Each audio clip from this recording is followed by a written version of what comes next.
السلام علیکم، جہازیب عباسی ایک نئے یوٹیوب پروگرام کے ساتھ حاضر ہے۔ فوجی عدالتوں میں سویلین کے ٹرائل کے حوالے سے جو 9 مئی کے حوالے سے کیس 9 مئی کے وہ واقعات جس میں عمران خان اسلام آباد ہائی کورٹ کی احاطے سے گرفتار ہوئے اور اس کے بعد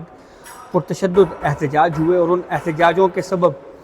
فوجی تنصیبات کے اوپر اٹیکس کیے گئے اور پھر اس پہ فیصلہ ہوا کہ ان نامزد ملزمان کے جو ٹرائل ہیں وہ فوجی عدالتوں میں ٹرائل چلائے جائیں گے۔ اس پہ آرٹیکل 184(3) کے تحت سپریم کورٹ میں درخواستیں دائر ہوئیں۔ بہت طویل وقت سے یہ کیس سپریم کورٹ کے آئینی بینچ کے سامنے سماعت کے لیے مقرر ہے۔ 26ویں ترمیم کے بعد بالخصوص اگر ہم بات کریں تو 50 سے زائد ہیئرنگز جو ہیں وہ اس کے بعد اب وزارت دفاع کے وکیل خواجہ حارث کی جانب سے آرگیومنٹس جو ہیں وہ مکمل کیے گئے ہیں اور اب 28 اپریل سے اٹارنی جنرل منصور عثمان آوان جو ہے وہ آرگیومنٹس کا آغاز کریں گے۔ ممکنہ طور کے اوپر 1 یا 2 ہیئرنگز ہوں گی اور اس کے بعد جو ہے یہ کیس کنکلوڈ ہونے کی طرف جائے گا۔ جسٹس حسن اظہر رضوی نے آج کی اس کورٹ پروسیڈنگ کے دوران سیکیورٹی لیپسز یا جو سیکیورٹی بریچ ہے اس پہ بات کی، حالانکہ اس کا جواب پہلے پروسیکیوشن کی طرف سے دیا جا چکا ہے، لیکن دوبارہ سے جسٹس حسن اظہر رضوی کی جانب سے یہ سوال پوچھا گیا کہ جو سیکیورٹی کی غفلت ہے اس پہ جو ہے وہ کیا کارروائی کی گئی۔ تو اس پہ آپ کو یاد ہوگا کہ 9 مئی کے واقعات کے بعد ISPR کی جانب سے آفیشیلی پریس ریلیز اور آفیشیلی پریس کانفرنس کرتے ہوئے بھی اس بات کا اظہار کیا گیا تھا کہ نادانستہ غفلت برتنے والے کچھ اہلکاروں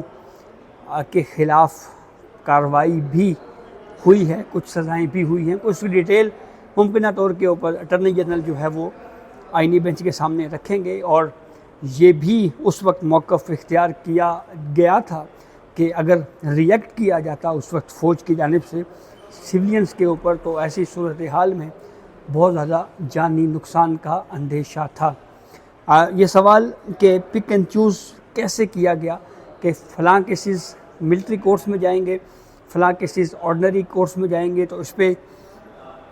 بھی وزارت دفاع جو ہے ان کے وکیل اس بات کا اظہار کر چکے ہیں کہ اس معاملے پہ شواہد کی روشنی میں یہ طے ہوا کہ یہ کیسز فوجی عدالتوں میں جائیں گے، یہ کیسز سویلین کورٹس میں جائیں گے۔ تو بنیادی طور کے اوپر جو کوشچن اس وقت عدالت کے سامنے ہے وہ تو یہی ہے کہ کیا سویلین کا فوجی عدالتوں میں ٹرائل ہو سکتا ہے یا نہیں ہو سکتا۔ تو آگے چل کے 2 سماعتوں کے بعد اس پہ پروسیڈنگ کنکلوڈ ہوگی۔ مئی کے مہینے میں ہی اس کیس کا ممکنہ طور کے اوپر فیصلہ آتا ہوا نظر آ رہا ہے۔ کیا 9 مئی کو ہی فیصلہ آئے گا، یہ بہرحال دیکھنے والی بات ہے، اور کہ اس پورے معاملے کے اوپر یہ تنقید عدلیہ کے اوپر بھی ہوتی رہی کہ اس کیس کو جو ہے وہ بہت تاخیر کے ساتھ بہت ڈیٹیل میں سنا گیا، بہت زیادہ وقت لگا، اتنا کیس بہت وقت تک عدالت میں جو ہے وہ زیر سماعت رہا اور پھر طویل ہیئرنگز کے بعد جو ہے وہ اب یہ معاملہ ہمیں کنکلوڈ ہوتا ہوا نظر آ رہا ہے۔ وہیں پہ دوسری جانب اس میں وکلاء کی جانب سے جو درخواستیں دی جاتی رہیں کیس کو ڈیلے کرنے کے حوالے سے، کبھی بینچ کو پوزیشن کے اوپر اعتراض، کبھی کیا اعتراض، تو اس طرح کے ایشوز کی وجہ سے بھی یہ کیس جو ہے وہ ہم نے دیکھا کہ اس میں کافی حد تک جو تاخیر جو ہے وہ ہوئی ہے۔ تو بہرحال اب حتمی مرحلے میں کیس جو ہے وہ داخل ہو چکا ہے۔ جسٹس جمال مندوخیل کی جانب سے ایک آبزرویشن بہرحال یہ ضرور دی گئی کہ کہیں ایسا نہ ہو کہ آپ نماز بخشوانے آئیں اور روزے گلے پڑ جائیں۔ تو اٹارنی جنرل کے آرگیومنٹس کے بعد جو ہے وہ کیس کنکلوڈ ہوگا اور پھر اس کا فیصلہ دیا جائے گا، اور پھر اس فیصلے کے بعد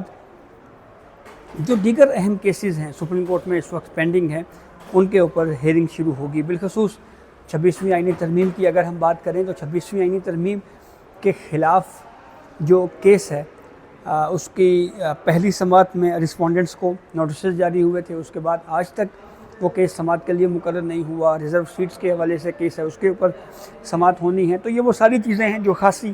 اہمیت کی حامل ہیں۔ وہیں پہ دوسری جانب جو عام عدالتوں میں 9 مئی کے کیسز جو ہیں وہ چل رہے ہیں اس کے اوپر، جو انسداد دہشت گردی کی عدالتوں میں ٹرائل چل رہے ہیں، اس پہ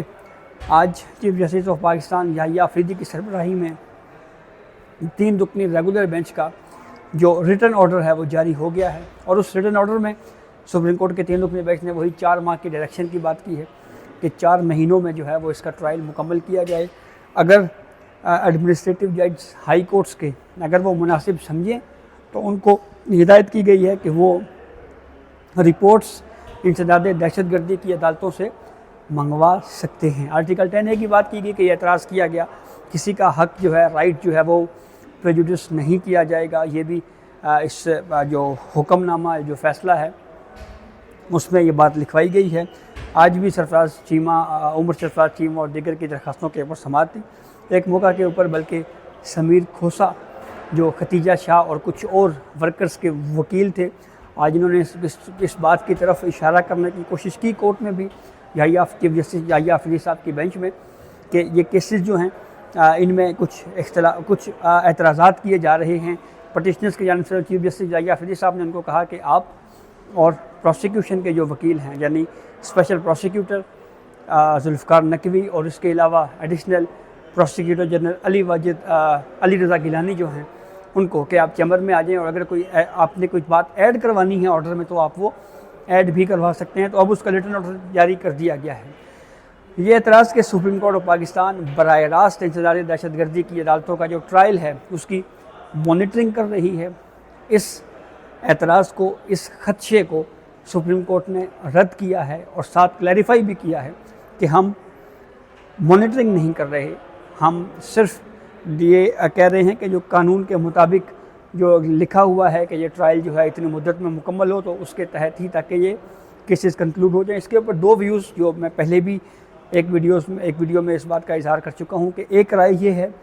کہ یہ ٹرائل جلد مکمل ہوں گے، اپیل کا حق مل جائے گا، ملزمان کو فائدہ ہوگا، کئی سالوں تک جو ہے یہ سلسلہ اسی طرح سے ڈیلے کا شکار نہیں ہوگا، لٹکے گا نہیں۔